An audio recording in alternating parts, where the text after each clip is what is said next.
आदित्योऽर्को रविर्भानुर्भास्करश्च दिवाकरः मार्ताण्डः सविता हेले तीक्ष्णं शर्मिहिरो रविः।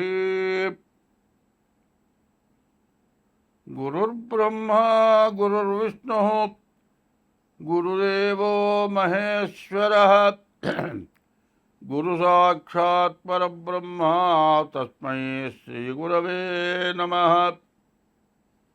वन्दे शम्भुमुमापतिं सुरगुरुं वन्दे जगत्कारणम् वन्दे पन्नगभूषणं मृगधरं वन्दे पशूनां पतिं वन्दे सूर्यशशाङ्कवक्निनयनं वन्दे मुकुन्दप्रियम् वन्दे भक्तजनाश्रयं च वरदं वन्दे शिवं शङ्करम्। ओंकारमन्त्रसंयुक्तं नित्यं ध्यायन्त योगिनः कामदं मोक्षदं तस्मै ओंकाराय नमो नमः। नमस्ते देवदेवेश नमस्ते परमेश्वर नमस्ते वृषभारूढ़ नकाराय नमो नमः।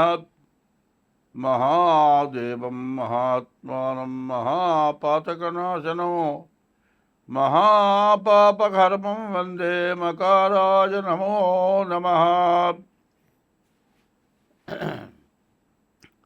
2025 సంవత్సరం మే నెల.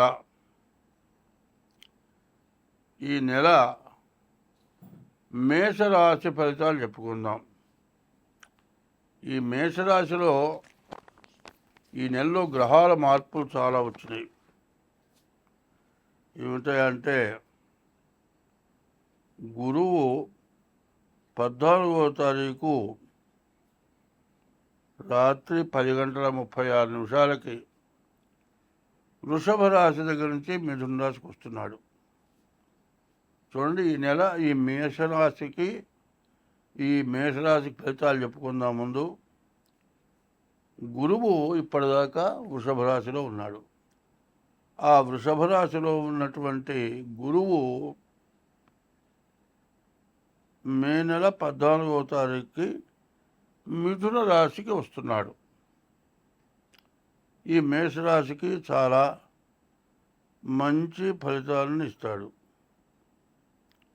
అట్లాగే ఇదే మే నెలలో ఈ గురువు ఎప్పుడు కూడా ఒక సంవత్సరం పాటు ఒక రాశిలో ఉంటాడు. ఆయన అతిచార మీద మిథున రాశికి రావటం చాలా విశేషం. ఉచ్చకిపోతున్నాడు, చాలా మంచి చేసేవాడు. తర్వాత ఇంకోటి ఏమిటంటే రాహుకేతువులు మే నెల 18వ తారీఖు మారుతున్నాయి.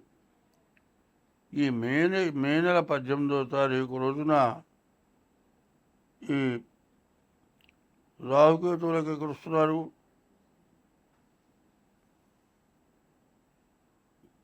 మీనరాశి నుండి ఈ 18వ తారీఖు మీన రాశిలో ఉన్నటువంటి రాహువు వెనక్కి కుంభరాశికి వస్తున్నాడు. అట్లాగే కేతువు కూడా కన్యా రాశిలో ఇంతవరకు సంచరిస్తున్న కేతువు మళ్ళీ సింహరాశికి వస్తున్నాడు. ఈ గురువు కానీ రాహువు కానీ శని కానీ ఈ గ్రహాలు ఎక్కువ కాలం ఒక్క రాశిలో ఉంటాయి. అటువంటి గ్రహాలు ఏవైనా సంవత్సరం పాటు ఉండే గురువు వృషభ రాశి నుంచి మిథున రాశికి వస్తున్నాడు. అట్లాగే సంవత్సరం 6 మాసాలు ఉండేటువంటి రాహువు మే నెల 18వ తారీఖు రోజున మీనం నుంచి కుంభానికి వస్తున్నాడు రాహువు, కన్య నుంచి సింహానికి వస్తున్నాడు కేతువు. కేతువు సంవత్సరం 6 మాసాలు ఉంటాడు. ఇట్లా రాహువు కూడా ఉచ్చరాశిలో ఉన్నాడు. దీనివల్ల ఏమిటి ప్రయోజనం అని ఆలోచిస్తే కొన్ని రాసులకి చాలా ఇబ్బందికరంగా ఉంటాయి, కొన్ని రాసులకి చాలా బాగా ఉధృతంగా, బాగా మంచిగా, ఎంతో పైకొచ్చేటట్టుగా, ఎప్పుడు రానటువంటి సుఖం వచ్చేటట్టుగా, ఎప్పుడు రానటువంటి ఆదాయం వచ్చేట్టుగా ఇట్లాంటి మార్పులు రాబోతున్నాయి. అయితే ఇవన్నీ ఏమిటాయంటే మనం ఏం చేయాలి? ఈ రాసులు 14వ తారీఖు 18వ తారీఖు, 14వ తారీఖు ఏమో గురువు, 18వ తారీఖు రాహు కేతువు మారుతున్నారు. ఈ మారిన గ్రహాలు వెంటనే ఇక మళ్ళీ మారవు. గురువు 6 నెలల పాటు అట్లాగే ఉంటాడు. అట్లాగే రాహుకేతు కూడా సంవత్సరం 6 మాసాలు ఉంటాడు. ఎప్పుడూ కూడా ఈ గ్రహాల వల్ల గోచారం బాగా ఇబ్బందికరంగా ఉంటుంది. గోచారమే కాదు, గ్రహచారం కూడా కొన్ని రకాలుగా ఇబ్బంది ఉంటుంది. కాబట్టి ఈ చెప్పింది ఇప్పుడు మేషరాశి సంగతి చెప్పాను. ఈ మేషరాశిలో గురువు రాహువు మారే విషయం చెప్పాను. దీన్ని మేషరాశి వరకు నుండి మీనరాశి వరకు మొట్టమొదటి ఇప్పుడు చెబుతున్నది వేసుకోవాలి. ఏమిటి? గురువేమో వృషభ రాశి నుంచి మిథున రాశికి 14వ తారీఖు మారుతున్నాడు. అట్లాగే రాహువు కేతువు మే నెల 18వ తారీఖుకి రాహువేమో మీనం నుంచి కుంభానికి, కేతువేమో కన్య నుంచి సింహానికి మారటం జరుగుతుంది. దీనివల్ల రకరకాలైన సమస్యలు వస్తాయి. ఈ సమస్యలు ఒక్క రకంగా చెప్పడానికి వీలు కాదు. అందులో శని ఏమో 2 సంవత్సరాలు 6 మాసాలు మారే శని మొన్న 30వ తారీఖుకి మీన రాశికి వచ్చాడు. ఈ శని కూడా 2 సంవత్సరాలు 6 మాసాలు మీనంలోనే ఉంటాడు. మరి జాతకాలు కూడా చాలా తారుమారుగా ఉండేటువంటి లక్షణాలు బాగా ఉన్నాయి. అందువల్ల ప్రతి వాళ్ళు కూడా మీ యొక్క డేట్ ఆఫ్ బర్త్ ద్వారా, పుట్టిన తారీఖు, నెల, సంవత్సరం ద్వారా జన్మలగ్నం వస్తుంది. ఆ జన్మలగ్నం చూపించుకోవాలి. గోచారం అంటే 25 వంతులే, జన్మలగ్నం బట్టి వచ్చేది 75 వంతులు. ఈ రెండు కలిసి జాతకం జరుగుతుంది.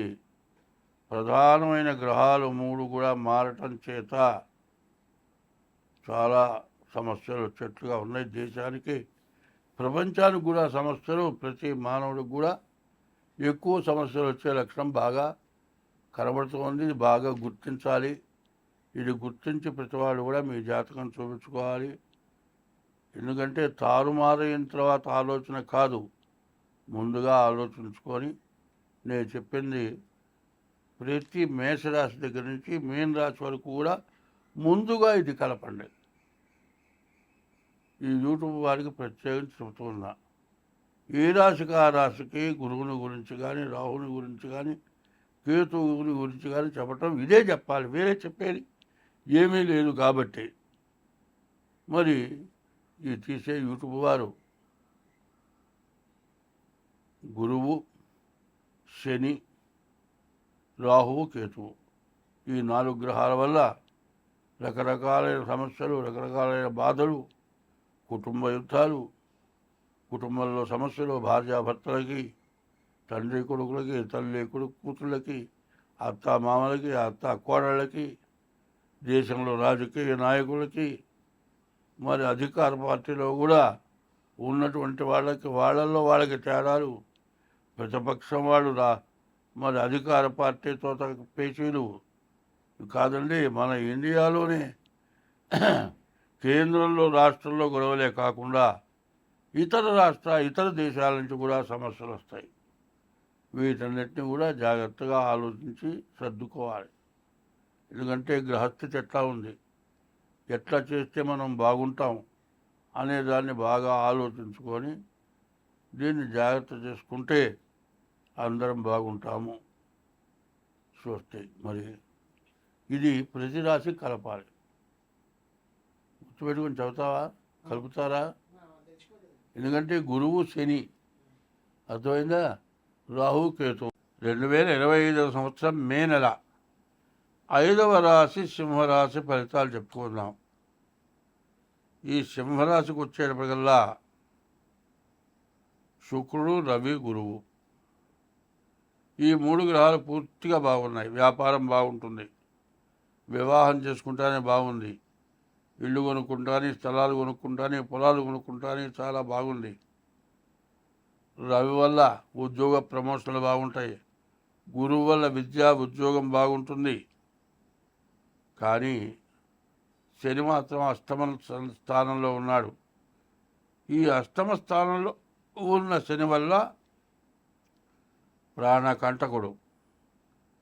నీవు ఎంత ఉన్నతంగా ఉద్యోగంలో ఉన్నా, నువ్వు ఎంత బాగా సంపాదిస్తూ ఉన్నా, నీ పక్కవాడు ఏదో ఒకటి కాజేసి నీ నెత్తినేస్తాడు. దానివల్ల ఉద్యోగం పోతుంది, పోలీస్ కేసు అవుతుంది, జైలు పోవాల్సి వస్తుంది. తర్వాత ఏంటంటే అష్టమ శని యొక్క ప్రభావం ఎట్లా ఉంటుందంటే ప్రాణకంటకుడు, ప్రాణం వేసినంత పనిచేస్తాడు. కాబట్టి అష్టమ శని ఉండగా చాలా జాగ్రత్త అవసరం. ఈ అష్టమ శని 2 సంవత్సరాల దాకా ఈ సింహరాశి వాళ్ళకి అష్టమ శని మారడు. ఈ శని మారితేనే కానీ మీ పరిస్థితులు బాగుండవు.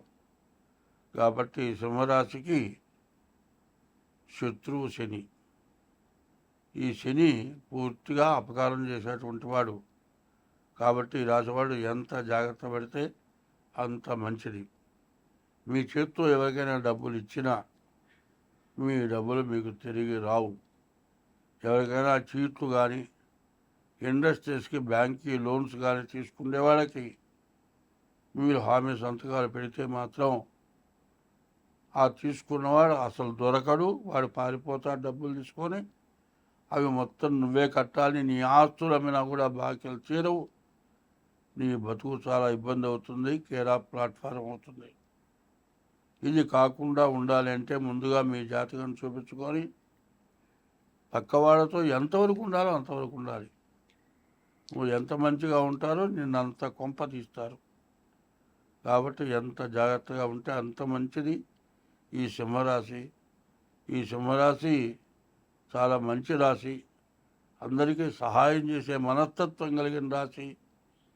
అటు మంచి సంగతి అట్లా వదిలేసేయండి.